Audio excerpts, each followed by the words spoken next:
Bueno, para los que tienen Biblia, los voy a invitar a que puedan leerla en libro de Timoteo, capítulo 4, verso 9. Timoteo, capítulo 4, verso 9. Y después leemos una parte del verso 21 de Timoteo, capítulo 4. Timoteo, capítulo 4, el verso 9 dice, por lo menos en la versión que yo leí, procura venir a verme pronto. ¿Sí? Y el verso 21 de Timoteo capítulo 4, en la primera parte del verso, dice, procura venir antes del invierno. ¿De acuerdo?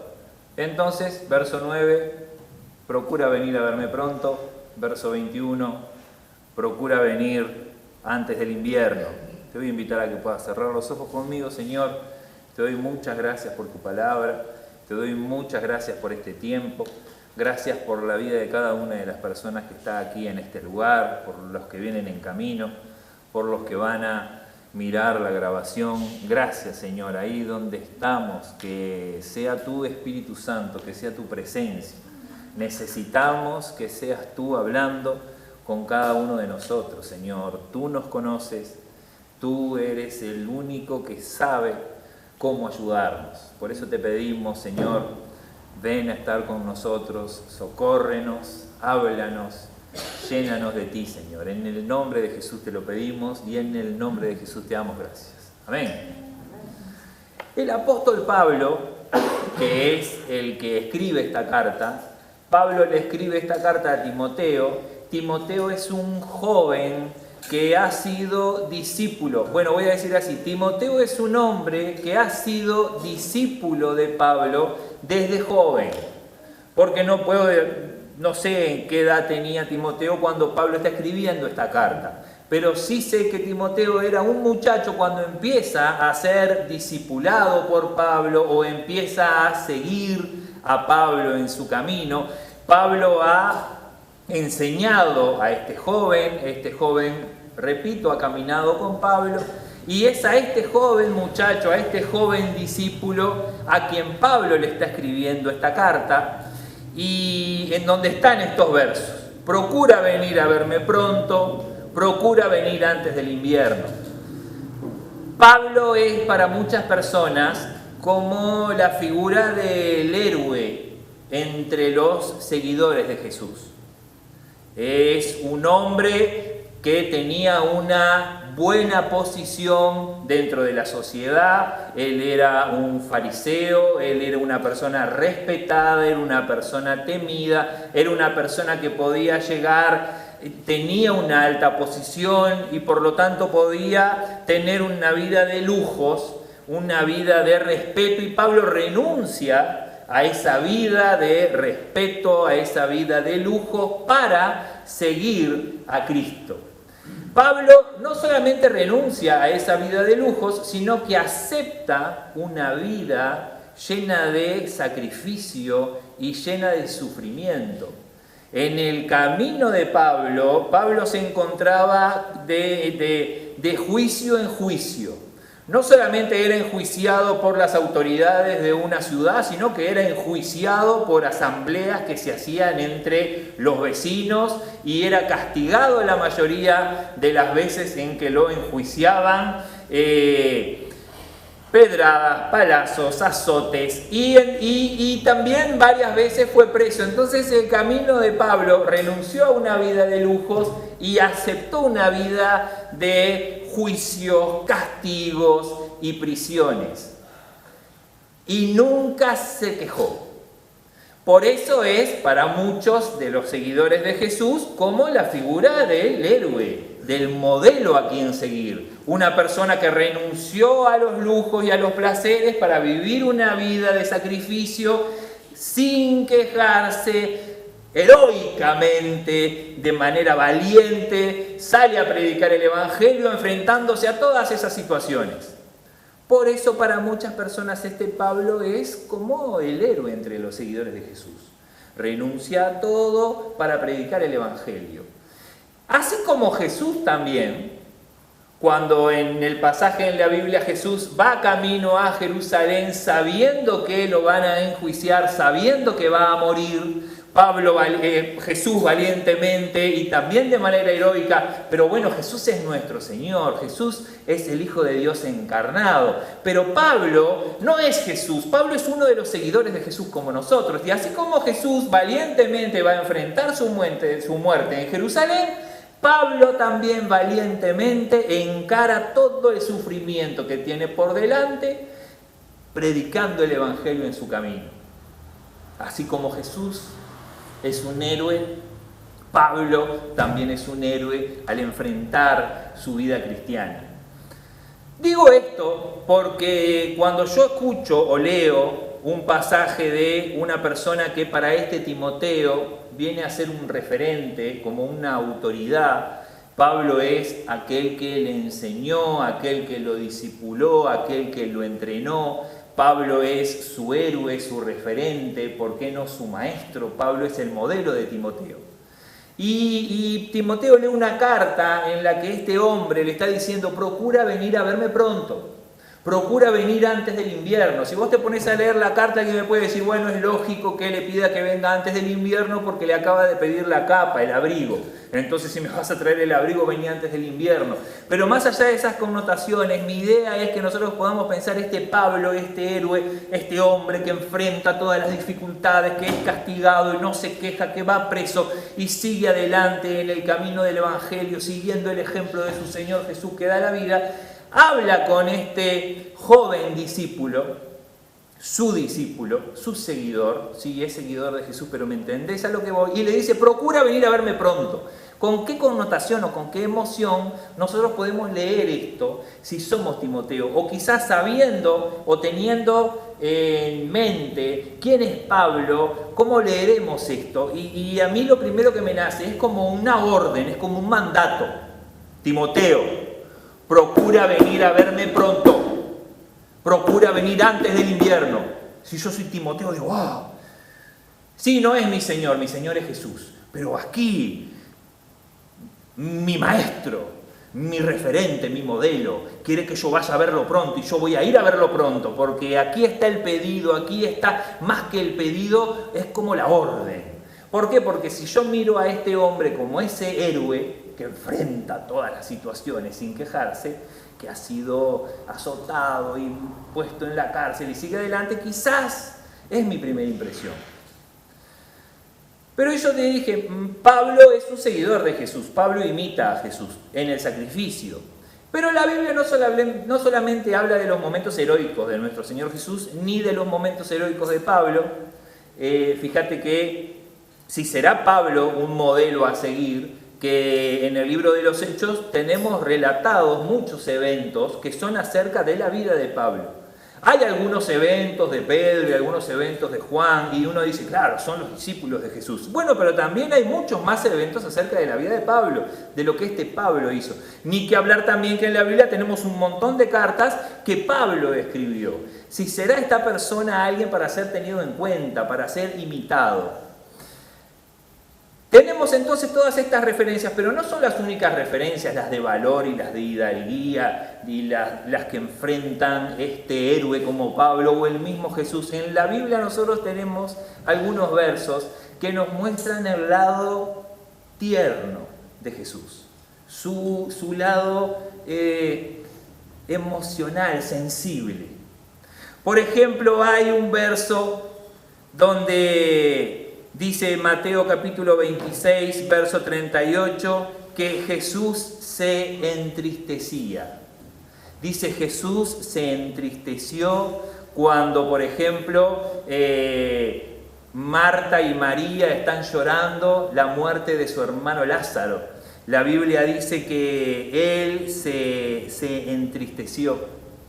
Y allá en el Evangelio de Juan, en el capítulo 11, el verso 35, un recordado verso también, es donde Jesús llora. Creo que en este Mateo capítulo 26, Jesús se entristece al ver la ciudad de Israel. No tengo bien en claro cuál es cuál. Lo que sí sé es que Jesús se entristece en varias oportunidades y está relatado en la Biblia. Y también hay un verso bien conocido, porque lo primero que yo recordé de este verso es que es el verso más corto de la Biblia, que son 2 palabras: Jesús lloró. Evangelio de Juan, capítulo 11, verso 35. Bueno, entonces, si Jesús era una persona sensible, si Jesús se entristecía, si Jesús lloraba, esta tristeza de Mateo es cuando, que está escrita en Mateo capítulo 26, es cuando Jesús va al monte de Getsemaní y llama a Juan y llama a Pedro y a Santiago y les dice: estoy muy triste, siento morir. ¿Por qué hago estas referencias? Porque Jesús era una persona sensible, se entristece, se emociona. Y Pablo de igual manera, también hay un montón de versos en la Biblia donde nos muestra este tipo de emoción, este tipo de sensibilidad, este tipo de ternura. Romanos capítulo 9, verso 2 hace referencia, Pablo empieza, dice: miré la ciudad Jerusalén, recordé al pueblo de Israel y me entristecí en gran manera porque este pueblo no escucha el mensaje. Y por eso me entristezco y por eso también lloro. Dice en Filipenses capítulo 2, 27 que hay un hecho. Pablo está hablando acerca de Epafrodito, creo que es. Epase que era. Creo que es Epafrodito, un amigo de Pablo. Y Pablo está escribiendo en su carta y dice: Epafrodito estuvo muy enfermo. Estuvo tan enfermo que pensamos que iba a morir. Estuvo al borde de la muerte. Pero Dios tuvo misericordia de él. Y no solamente tuvo misericordia de Epafrodito, sino que también tuvo misericordia de mí. Al no morir Epafrodito, tuvo misericordia de mí. Dice el verso: para no cargarme con tristeza sobre tristeza. O sea que este hombre, cuando está escribiendo, estuviste triste, héroe. Sí, y estuviste cargado de tristeza y preparándote para entristecerte aún más. O sea que ya estabas triste cuando Epafrodito estaba enfermo y estabas preparándote para una tristeza mayor, que era si Epafrodito moría. Y por eso escribí que el Señor tuvo misericordia de mí, porque no me puso tristeza sobre tristeza. Entonces te pones triste, héroe. Te pones triste, Pablo. Claro, Pablo se pone triste. Y hay un verso también en Filipenses capítulo 3, verso 18, donde él dice que escribe con sus ojos cargados de lágrimas. Escribo llorando. Y hago referencia a esto porque este Pablo también tiene sentimientos. Este Pablo también sufre, no solamente físicamente a través de los latigazos y los golpes y las prisiones, sino que también sufre emocionalmente. También sufre en su corazón. Pablo se entristece. Pablo llora. Pablo enfrenta las persecuciones. Pablo sale a predicar el Evangelio porque es valiente y ama a Jesús y quiere que el Evangelio sea predicado. Pero no deja de entristecerse y de sentir dolor en su corazón y de llorar. Ahora, cuando yo veo a este Pablo, que también está lleno de emociones, un hombre valiente, pero también tierno, sensible, quizás pueda cambiar un poco mi connotación acerca del primer verso que te leí. Procura venir a verme pronto. Procura venir a verme antes del invierno. Si yo le pongo todo a este lado de un hombre que se emociona, de un hombre que se entristece ante la dureza de otros acerca del mensaje del Evangelio, un hombre que puede entristecerse al ver a que un amigo está enfermo y puede morir, un hombre que puede amar a las personas en ese grado de amor, que está escribiéndole a un joven que fue su discípulo, que estuvo enseñándole, que estuvo dedicando su vida a este joven, quizás procura venir a verme pronto, ya deja de sonar como una orden y es más bien un pedido. Y yo pensaba, puede ser también como un ruego desde el corazón. Che, Timoteo, procura venir a verme pronto. ¿Por qué? Porque te extraño, porque quiero verte. Procura venir a verme. No dice, procura venir y tráeme las cosas que te estoy pidiendo. Procura venir rápido. No, procura venir a verme. Y la acción que refleja este verso es la de verme. Venía a verme. Venía a verme. Sí, venía a mirarme.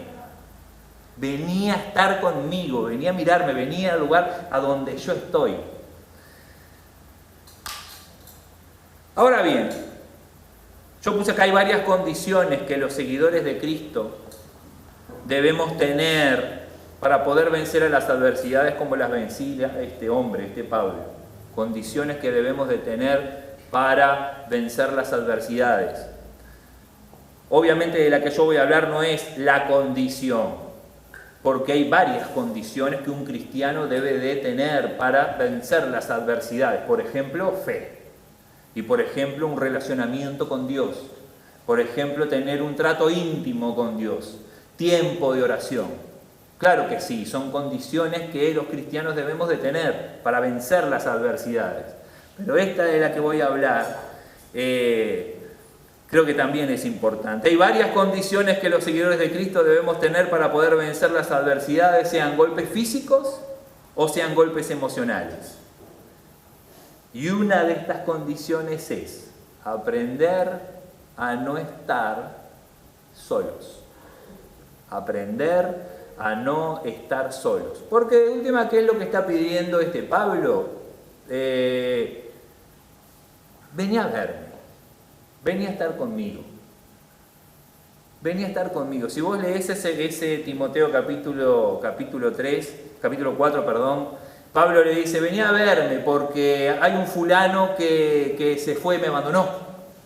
Hay un fulano que me abandonó. No está más conmigo.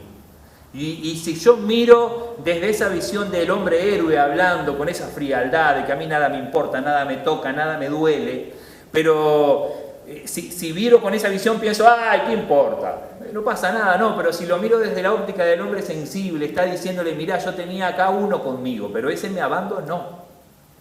No es que lo envié. Él hace énfasis en otros hermanos y dice, a fulano lo mandé a tal lado, a otro lo mandé a tal otro lado. Fulano me abandonó. Yo contaba que él iba a estar, pero él no está. Solo me queda Lucas, dice, Lucas está conmigo. Pero igual yo siento falta. ¿Siento falta de qué, Pablo? Siento falta de vos, Timoteo. Vení a verme. A verme. No es venir a traerme las cosas, no, venía a verme. No es venir a asistirme, no, es venir a verme. Una de esas condiciones en esta solo. Génesis capítulo 2, verso 18, es un conocido verso donde Dios ve la creación que hace y hace una declaración acerca de esa creación que es el hombre. Y dice, no es bueno que esta creación, no es bueno que este hombre esté solo. Y el verso dice, le voy a hacer ayuda idónea. De esto ha salido el machismo y si sale el machismo sale el feminismo diciendo, claro, porque estaba el hombre y Dios le hizo una ayuda idónea que es la mujer y ahí sale que estaba el hombre y la mujer está hecha para ser sirviente y ser quien asiste. No, nada que ver. El hombre estaba solo y Dios vio que no era bueno y Dios vio que no era bueno porque el hombre lo que necesitaba era una ¿qué? Ayuda. Una ayuda idónea, quiere decir una ayuda óptima, una buena ayuda. Y ahí nos ponemos, pero ayuda es servicio. Ahí yo te digo, no, ayuda es ayuda. ¿Qué quiere decir? Que ese hombre que está solo necesita algo que no tiene. ¿Qué es? Una mujer al lado. No, ayuda. O sea que él necesita algo que no tiene. Ser ayudado, ser beneficiado. Ser de alguna manera asistido. Si vamos a la definición de ayuda, dice la acción de una persona para favorecer a otra a que se desempeñe o logre lo que anhela. ¿Qué es ayuda? Es un servicio, una asistencia, una acción. Pero ese hombre está solo. ¿Cómo que necesita ayuda? Si está ahí en el jardín del Edén, si tiene todo lo que quiere, fácil, hasta este momento ni siquiera tenía que trabajar, la creación de Dios para poder subsistir, pero Dios dijo, pero que solo no es bueno, necesita ayuda, necesita algo que lo ayude a ser quien Él está creado para ser, y así solo no es bueno.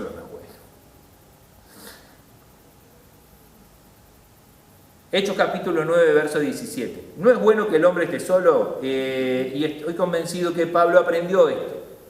En el libro de los Hechos capítulo 9, el verso 17 nos relata cuando Ananías va a orar por Saulo. Dice, Ananías va donde está Saulo, después que Dios le dijo a Ananías, pone la mano sobre Saulo todavía no se llama Pablo, es Saulo, pone la mano arriba de este hombre para que este hombre reciba la vista, porque te acordás, estaba ciego. ¿Cómo recibió la vista este Saulo? A través de una persona que entró a orar por él, que le dijo: mirá, yo vengo para que vos recibas la vista y seas lleno del Espíritu Santo. Una persona como Ananías, que es un cristiano y que después se queda con este Saulo y que convive con este Saulo varios días hasta que terminan haciendo que Saulo escape de la ciudad porque ya querían matar a Saulo. Recibe ayuda entonces este Saulo para poder seguir o para poder empezar su camino en el cristianismo, para poder empezar su servicio a Cristo, para poder empezar su amistad con Jesús. Necesita la asistencia de alguien que va a orar por él. Capítulo 9 del libro de Hechos, el verso 27, nos relata que Pablo va a Jerusalén. Pablo va a Jerusalén y se quiere juntar con los seguidores de Jesús que están en Jerusalén, pero los seguidores de Jesús no se animan a juntarse con Pablo porque tienen miedo. Tienen miedo de Saulo y no creen que Saulo sea un cristiano, no creen que Saulo haya tenido un encuentro con Jesús, no se animan a juntarse con él, hasta que en el verso 27 aparece un tal Bernabé que va, y el verso dice: tomándole Bernabé a Saulo, lo lleva y lo presenta a los discípulos. Tomándole, me gusta ese verso porque es tomándole, es como que lo agarra, no es que fue a guiarlo, no, va y tomándole: yo te voy a llevar, yo te voy a presentar, ellos me conocen y vení conmigo.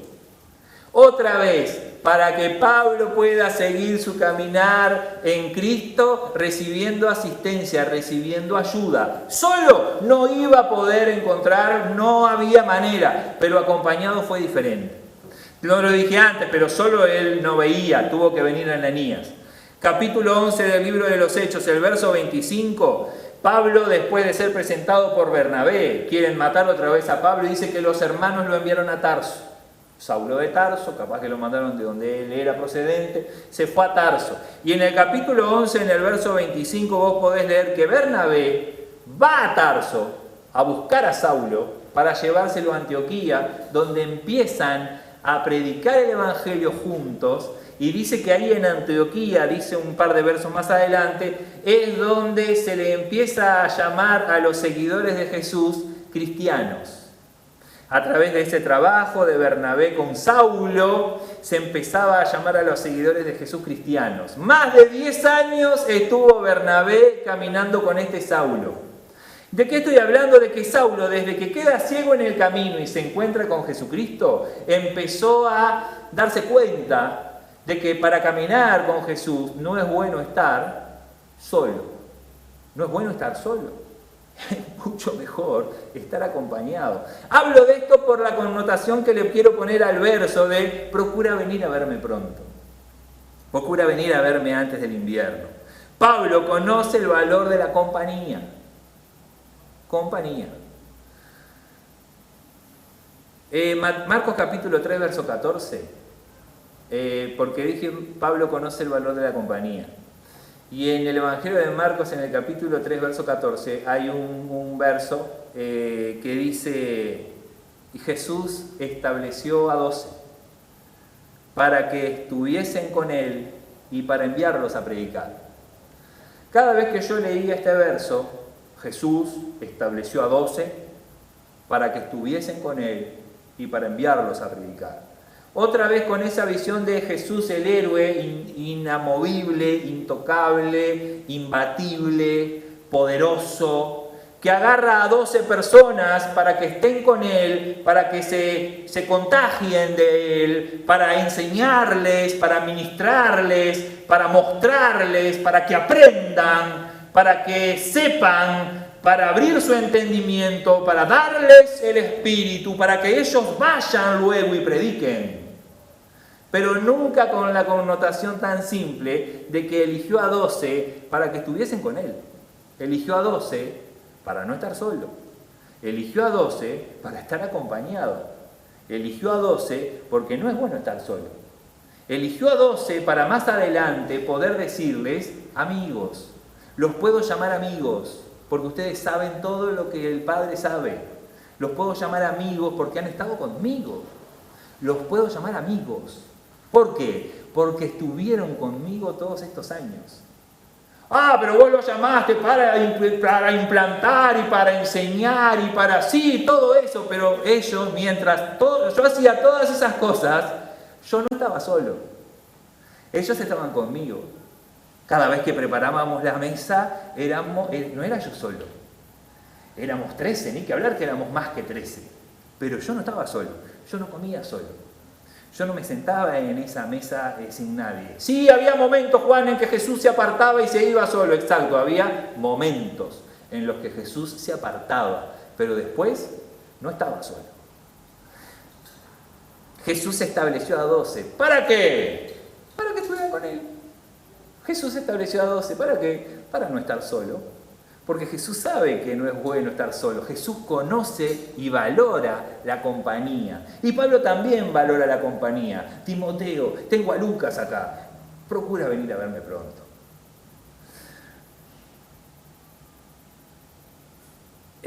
Compañía. Cercanía. El que me acompaña está cerca. Cercano. No lejano. No, compañía está cerca. Compañía es aceptación. ¿Por qué? Porque está cerca. ¿Quién está cerca? El que te acepta. El que te acepta está cerca. Compañía es cercanía, es aceptación. Y me encantó esta palabra que ahora te voy a leer de dónde la saqué, o esta frase. Compañía es reconocimiento de existencia. ¿Lo que? Reconocimiento de existencia. Te acompaño, estoy cerca, te acepto y estás. Mira que vos existís para mí. Y ellos pensaban, pero ¿cómo alguien puede no pensar que existe? Y aquel que no tiene compañía, aquel que no tiene a nadie cerca, aquel que no se siente aceptado. ¿Por qué no se siente aceptado? Porque no tiene a nadie cerca, porque no tiene compañía. Y yo pienso, pero ¿será que en algún momento alguna persona puede pensar que no existe? Tristemente sí, hay personas que llegan a pensar y a dudar de su propia existencia al notar que nadie los percibe, que nadie los acepta, que nadie se les acerca, que nadie los acompaña. En el Evangelio de Juan, en el capítulo 13, el verso 21 al 25, el Evangelio de Juan está relatando la cena donde Jesús dice que Judas lo va a entregar. De Evangelio de Juan, capítulo 13, del 21 al 25. Y hay un par de versos ahí que son lindos, hablando de esta compañía y de esta cercanía y de esta aceptación y de este reconocimiento de existencia. Dice que ellos están comiendo y dice, y hay uno que está recostado al lado de Jesús. Y dice el discípulo que Jesús amaba, o sea, Juan, que viste que le gusta ponerse a Juan, el discípulo que Jesús amaba, ¿no? En vez de yo Juan, no, el discípulo que Jesús amaba. Está, Juan, ya sabemos, todo bien, Jesús te ama a vos.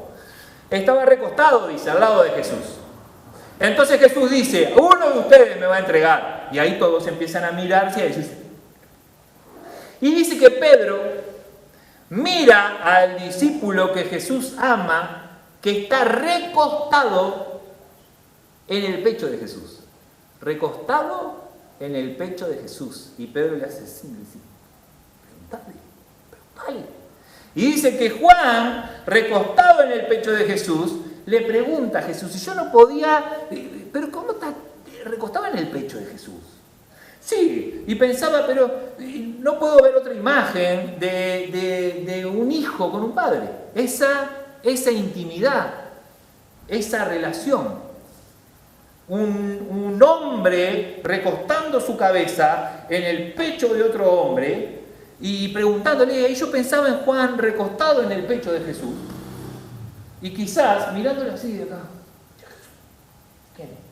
Y Jesús mirando a Juan así, diciendo, Jesús, el que moja el pan conmigo, dice en un versículo, en un evangelio, y en otro dice, el que yo le doy este pan mojado.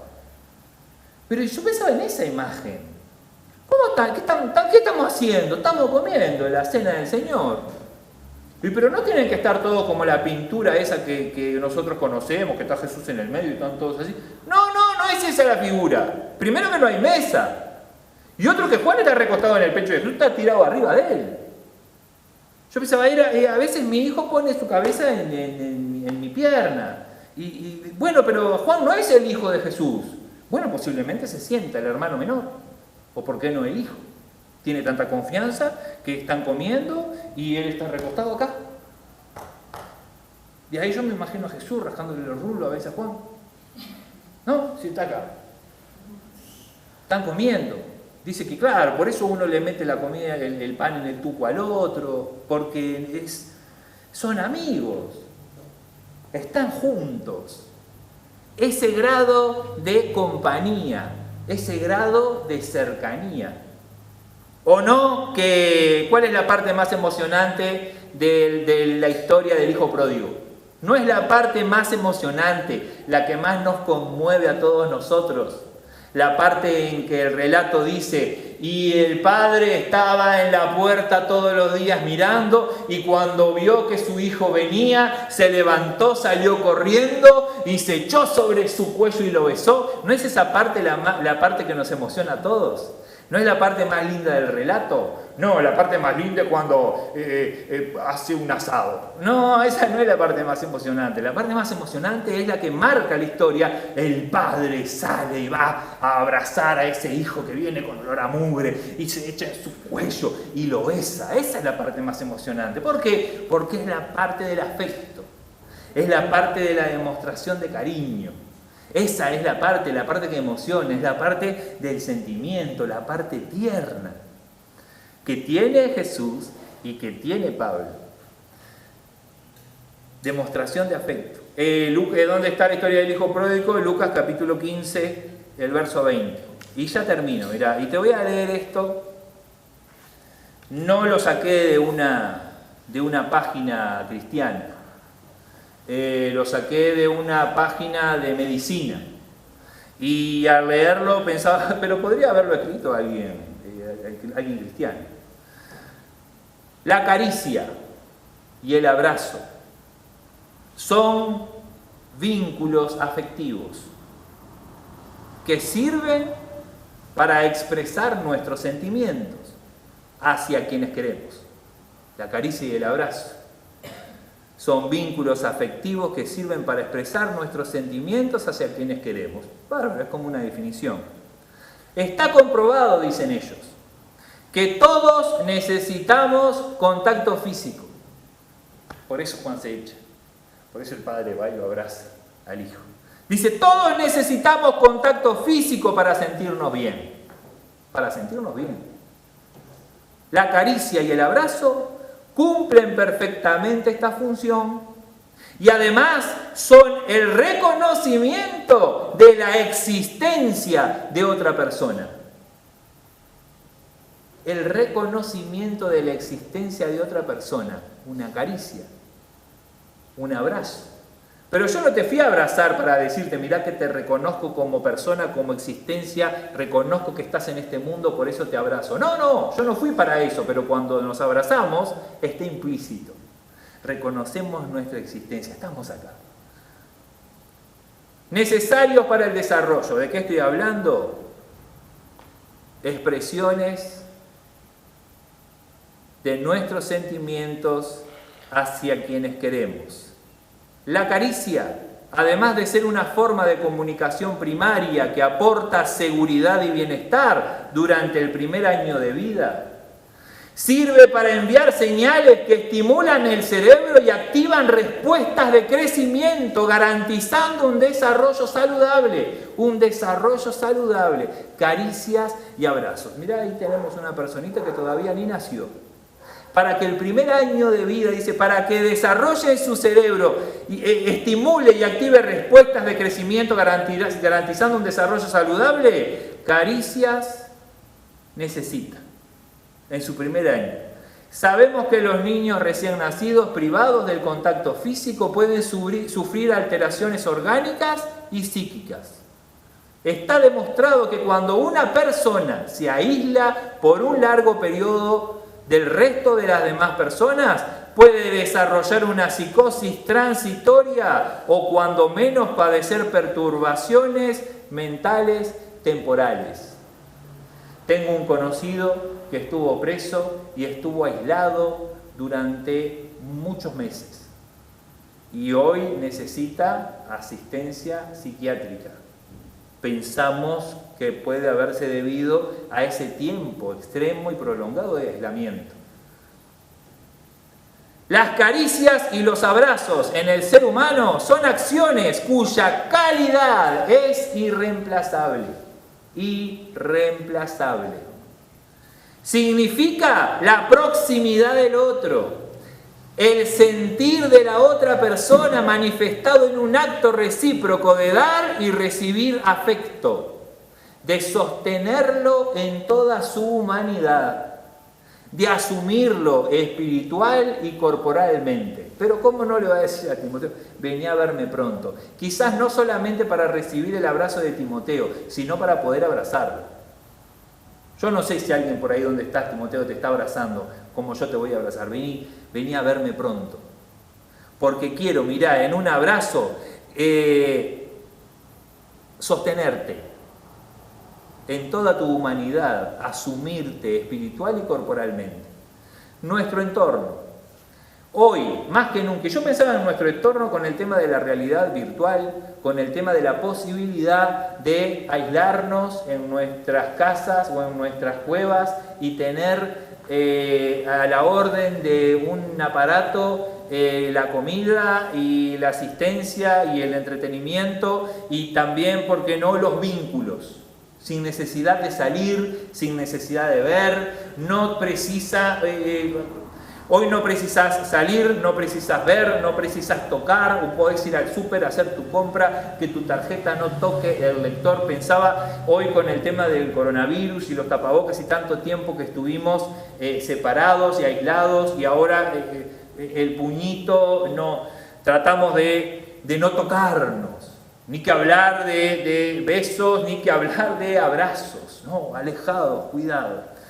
Hoy más que nunca es necesario mirar el entorno para darnos cuenta de quién está cerca, especialmente si se trata de nuestra propia familia.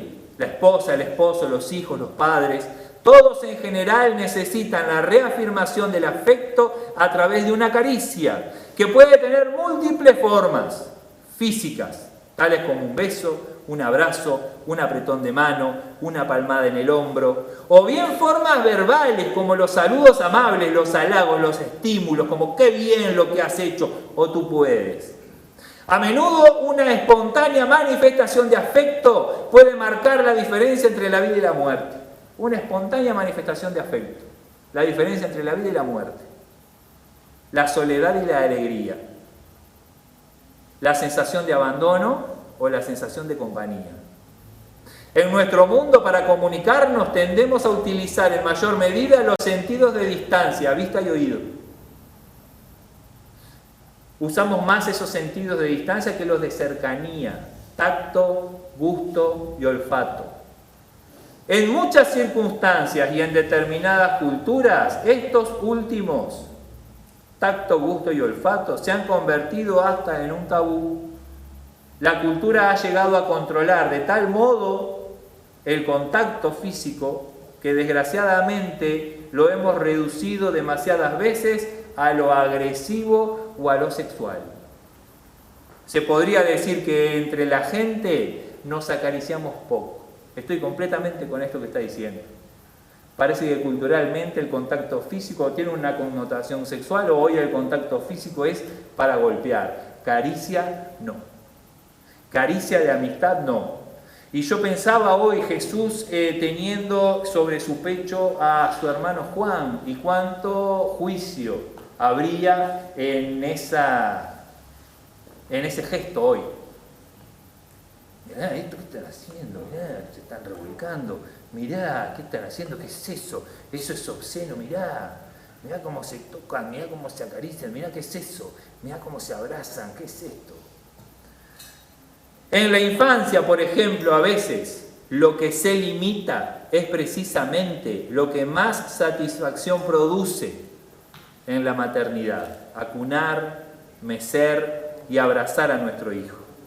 Hemos disminuido el contacto físico sin darnos cuenta de que supone un mecanismo de comunicación emocional importante que nos permite decir de otro modo cosas que no sabemos o no podemos expresar con palabras. No sé cómo decírtelo, pero un abrazo lo va a explicar. No sé cómo decírtelo, pero una caricia lo va a explicar. Y yo pensaba en esto, no nos damos cuenta o dejamos de lado.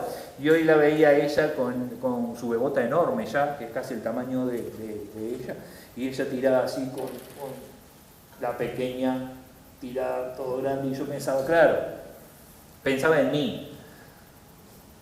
Algunos de nosotros somos bendecidos porque hay compañía, o siempre hubo compañía a nuestro alrededor.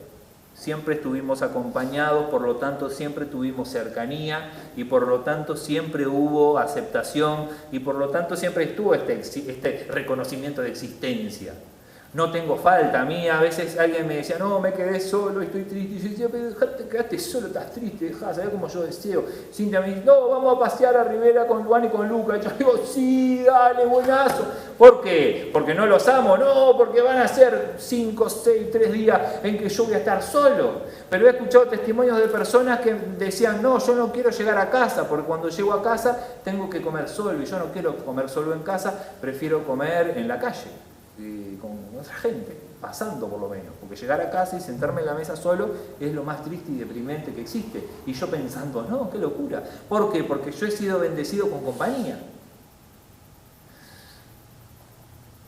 Y me fui un poco de tema, he sido bendecido con compañía, tengo a mi esposa, tengo a mis hijos, y como dice ese dicho, uno valora las cosas cuando las pierde. Y triste es que tengamos que perder las cosas para poder valorarlas, pero si podemos valorar las cosas que tenemos antes de perderlas, entonces podemos ser mucho más bendecidos. Y ahí yo he pensado, cuántas, mi hijo cuando era más chiquito y yo lo tenía en UPA, él me acariciaba la oreja así, el lóbulo de la oreja, siempre así. Llegó un momento que un día nos fuimos de veraneo con mis hermanas y mis tías y yo tuve que venir a Montevideo y esa noche no iba a estar. Él dormía abrazándome y masajeando mi oreja. Y mi tía decía, pero ¿y si no tenemos tu oreja, qué va a pasar? Bueno, le dan la oreja de otro. No hubo consuelo. Todos me decían, vos no te podés volver a ir, porque no había oreja que lo conformara. Él quería tu oreja. Y yo pensaba en eso y como yo lo tenía, ah, bueno, qué cosa, pero qué lindo es. Hoy mi hijo ya me agarró mal la oreja. Y ahí voy al punto que yo la veía a ella aplastada con su pequeña y pensaba, ella debe estar cansada, debe estar soportando todo el peso. Pero ¿sabes qué? La pequeña crece. Y después que la pequeña crece y se transforma en una señorita, quizás sean pocas las oportunidades en que la mamá vuelva a tenerla apretando todo su cuerpo en una silla. Y se va a extrañar. ¿Qué cosa? Esa intimidad, ese contacto, esa cercanía, esa aceptación. Porque que un niño esté durmiendo encima tuyo como si vos fueras un colchón, quiere decir que te acepta como colchón. Y eso es impagable y pasa tan rápido, pasa tan pronto. Las personas que hemos tenido a nuestro alrededor, que han estado cerca, que nos han acompañado, que por lo tanto nos aceptaron, que por lo tanto nos reconocían nuestra existencia, que quizás hoy pasaron y no están, como Pablo diciendo, a fulano lo tenía pero me abandonó. No está y hoy tengo solo la falta de él. Como quizás en nuestro entorno nosotros nos damos cuenta que hay cosas tan simples como una caricia, que pueden marcarnos, que pueden estar haciéndonos bien. Yo no sabía que al recibir un toque de mi oreja de mi hijo, yo estaba siendo reconocido en mi existencia. Yo no estaba dándome cuenta de eso, pero lo estaba haciendo. Yo no estaba dándome cuenta de que estaba recibiendo aceptación de parte de él. Y yo no estaba reconociéndolo. Yo para mí solo lo tenía en la falda, solo lo tenía en UPA y él estaba sacándose la gana de usar mi oreja como a manzaloco. Sin embargo, yo estaba recibiendo un montón de bendiciones en ese momento y yo no me estaba dando cuenta. Quizás yo puedo decir, bueno, yo estoy abastecido, estoy lleno. Bárbaro, Juan, pero es valorable, hay que valorarlo y hay que mantenerlo. La piel es un envoltorio. Se escucha acá ruido. La piel es un envoltorio repleto de receptores de distintos estímulos: frío, calor, placer, dolor, presión. Capaz la piel de producir infinidad de sensaciones y de despertar intensas emociones. Es a la vez una barrera que nos protege del medio exterior y también nuestra zona de contacto y comunicación con él. Mediante el contacto con la piel podemos explorar sensaciones, recibirlas y transmitirlas a los demás. Nos permite experimentar amor, deseo, tranquilidad, protección, miedo y un sinfín de emociones más. Ya desde la más tierna infancia se observa cómo el contacto piel a piel del bebé con su madre favorece y fortalece el vínculo afectivo entre ambos. El contacto físico es tan esencial para el bebé como su alimentación. Un ejemplo trágico de esta necesidad lo constituye el estudio de un psiquiatra austríaco. Los bebés eran bien alimentados en el orfanato y sus necesidades higiénicas y médicas estaban cubiertas, pero no se les proporcionaba ningún tipo de caricia ni de contacto debido a que los centros estaban abarrotados. Los resultados fueron aterradores. Muchos acababan muriendo antes de los 2 años de edad y los que sobrevivían sufrían tremendos retrasos en las áreas física, motora, cognitiva y social. ¿Por qué? Porque no tenían caricias. Y cuando ya no somos niños, ahora bien, esta necesidad de contacto sigue manteniéndose a lo largo de toda nuestra vida, ya que es la base del desarrollo emocional de nuestra personalidad y de nuestro equilibrio físico y químico. No solo el niño se beneficia de las caricias y de los abrazos, sino que el adulto también los necesita. Ya sea en una relación de amistad donde un apretón en el hombro puede reconfortar o demostrar cercanía, como en la relación con los hijos o con la pareja, en las que se transmite y recibe amor y cariño por otro canal distinto al de las palabras. Y no nos podemos olvidar de nuestros mayores, donde el mundo de las caricias y abrazos cobra especial importancia, aportándoles sentimientos de ser aceptados y queridos. La falta o descenso de nuestras muestras de cariño hacia los ancianos puede desencadenar sentimientos de soledad, aislamiento y depresión. Nadie es demasiado mayor para que le abracen. En resumen, los seres humanos necesitamos el contacto físico para establecer el vínculo afectivo materno-filial, vínculo que influirá en nuestro modo futuro de relacionarnos con los demás. Recibir y transmitir emociones. Comunicarnos con los otros, construir y desarrollar nuestra personalidad, poseer equilibrio emocional y psicofísico. Caricias y abrazos, demostración de afecto. ¿De quiénes? De los que están cerca, de nuestra compañía, de los que nos aceptan.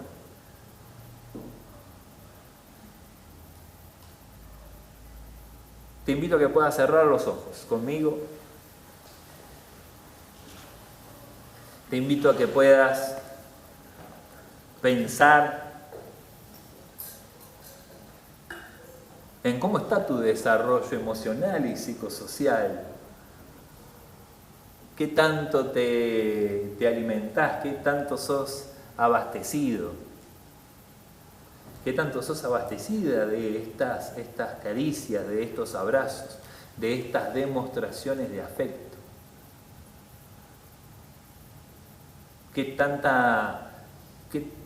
¿Cuántos amigos, cuántos hermanos, cuánta familia tenés a tu alrededor que te abraza? Te pido que estés con los ojos cerrados porque yo te voy a leer el principio de este documento donde ponen tipo una definición que dice: podemos definir la caricia como todo estímulo intencional dirigido de persona a persona, que puede ser gestual, puede ser simbólico, puede ser escrito, puede ser verbal o puede ser físico, que tiene posibilidad de ser respondido por parte de quien lo recibe. El abrazo es una muestra de amor que indica afecto hacia nuestros semejantes. En la sociedad actual puede corresponder también a una forma de saludo del abrazo. Y yo te invito a que puedas pensar, sí, una caricia es un gesto. Es un gesto que demuestra este afecto hacia otro. El documento empieza diciendo que puede ser físico, pero también puede ser hablado, también puede ser escrito. Hace pocos días yo hablaba con un hermano y decía, vos y yo mandamos en nuestros mensajes de texto frases como un beso, frases como un abrazo. Y yo le decía a mi amigo, pero el abrazo que nosotros nos damos, el abrazo físico, no se compara, como decía este documento médico, es irreemplazable. No podés comparar ese abrazo con un mensaje de texto diciendo abrazo. Yo pensaba cuando empezara este mensaje, escribir en el grupo, mandarles a todos por WhatsApp, te mando un abrazo. Y pensaba, ese abrazo que te mando por teléfono no significa nada, pero en realidad significa. Para muchas personas, esos abrazos que se reciben a través de los mensajes de texto son la única caricia que reciben. La única caricia que reciben. Triste es pensar que un mensaje de texto puede ser la mayor expresión de caricia que alguna persona puede recibir. No es para desvalorar el mensaje de texto que demuestra cariño o que demuestra afecto, porque todos nosotros sabemos que recibir el mensaje de texto de alguien que está lejos y que nos demuestra o nos expresa su amor o su aprecio o su cariño es un mimo al corazón. Pero si vos y yo nos ponemos a pensar, el mensaje de texto, amigos, es la mínima expresión de cariño, porque no es ni siquiera un audio, no es una declaración hablada. Y la declaración hablada es un mimo, es una caricia, claro que sí, pero no puede compararse con la que se puede expresar físicamente. La caricia de la piel, el afecto, la demostración de afecto físico. Pablo le dice a su amigo, Pablo le dice a su hijo, Timoteo, procura venir a verme pronto. ¿Qué ganas tengo de darte un abrazo? Obviamente, eso lo estoy metiendo yo ahí. Porque este hombre es sensible, que llora cuando escribe las cartas, porque se enternece al pensar que hay personas que no aceptan el Evangelio y se están perdiendo. No perdería la oportunidad, estoy seguro, de abrazar a su hijo Timoteo, a su hijo en la fe, cuando su hijo Timoteo cruce la puerta. No perdería la oportunidad de abrazarlo, no perdería la oportunidad de besarlo, como el padre besa a su hijo pródigo en el camino, aunque tenga el peor olor. Y hoy yo te decía, te invito a pensar en las demostraciones de cariño que recibís. Valoremos esas expresiones de cariño que recibimos de nuestras familias, de nuestros amigos. Valoremos todas esas expresiones porque son incomparables. Sentite alegre, sentite regocijado, regocijate si has recibido abrazos en esta última semana. Sentite alegre, regocijate si has recibido caricias de amor, de amistad. Hay personas que quizás no han tenido ninguna. Hay personas que quizás pasan meses sin recibir un abrazo. Hay personas que quizás hoy mismo estén dudando de su propia existencia porque no hay nadie que se les acerque, no tienen compañía, no son aceptados. Dignos de ayuda, dignos de oraciones son. Si estás dentro del grupo de personas que recibe cariño, que recibe caricias, que recibe abrazos, dale gracias al Señor por eso. Valorá a esas personas que te demuestran su afecto. Valorá a esas personas que te demuestran su afecto. Valorálas porque este tiempo pasa tan rápido.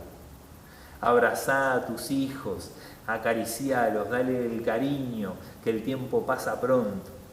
Dales la upa que necesiten, dales más.